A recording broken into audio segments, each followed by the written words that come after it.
Hello beer tubers and welcome to yet another beer review. With me, Peter the Master of Puppets, today looking at yet another Norwegian beer. And a beer from Haandbryggeriet. Or Haandbryggeriet. I think I'm saying it right. I said in my review of the Aquavit Porter I had 2 bottles more, but it actually turned out to be 3. It was this one, which I'm going to be looking at today, is one of them. And this is the Haandbryggeriet Farewell. Now I also have their Odin's Tipple and Haandbryggeriet to review, which is their Lambic. Now, this is a pretty interesting brew.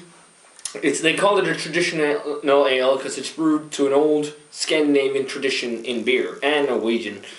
Well, they say specifically Norwegian, but we did it in Denmark as well. It's a 7.5% traditional ale, and farewell is this. What they mean by that is farewell when a person is dead. I'm not going to read it out the description here because they just talk about here it's important in Norwegian tradition.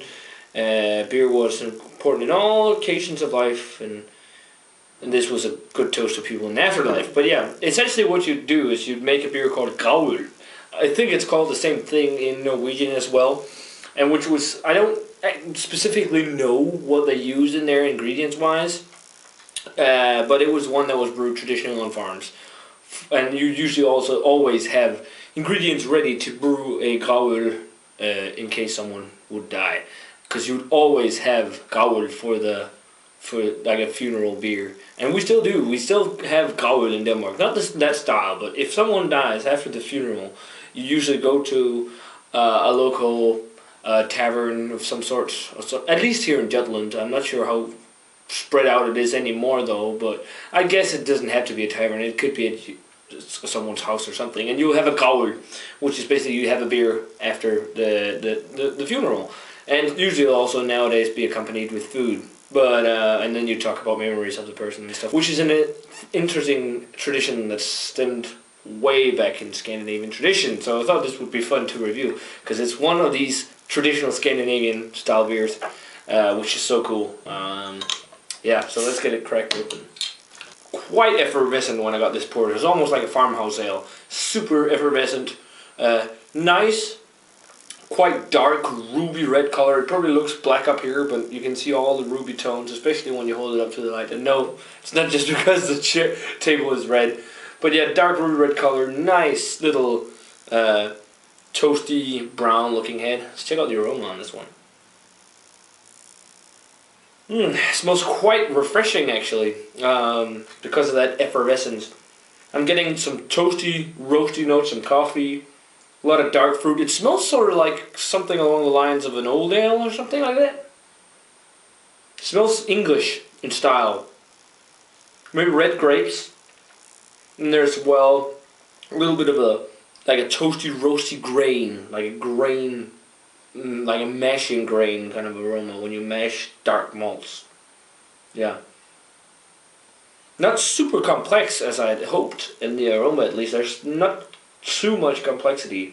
I mean, there's a dark malt, a coffee, maybe a touch of licorice in there as well.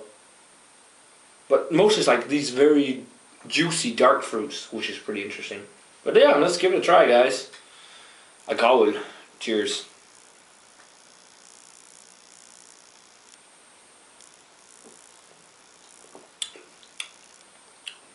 That is interesting. It reminds me of Vidul. A little bit. It has a cross between Vidul and Porter, almost. It has the sweetness that you'd get in a Vidul, which is the Vidul that's served nowadays, is what I mean, which is another Scandinavian style beer. I don't know if it's specifically Danish, but it reminds me of that. Much more flavorsome in the flavor than in the aroma. Medium body, quite carbonated. It's got that kind of, in Vidul you get this brown sugar like flavor in licorice. And sweet, quite sweet, dark fruity sweetness up front first, which is quickly fades into a lot of roasty, toasty notes, almost burnt, with a lot of dark roast coffee, a little bit of dark chocolate on the back end as well, but very effervescent, a little bit too carbonated for my tastes actually. In like a dark roasty beer, because it makes the mouthfeel feel a little more thin.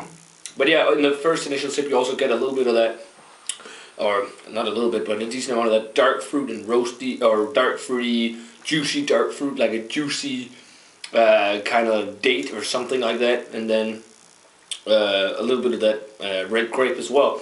It's funny because it feels more juicy in the dark fruit component and not dried as you usually would find in a traditional style porter. It's a tasty brew, but I was expecting a little more after having the Akavit porter, which was a really interesting porter.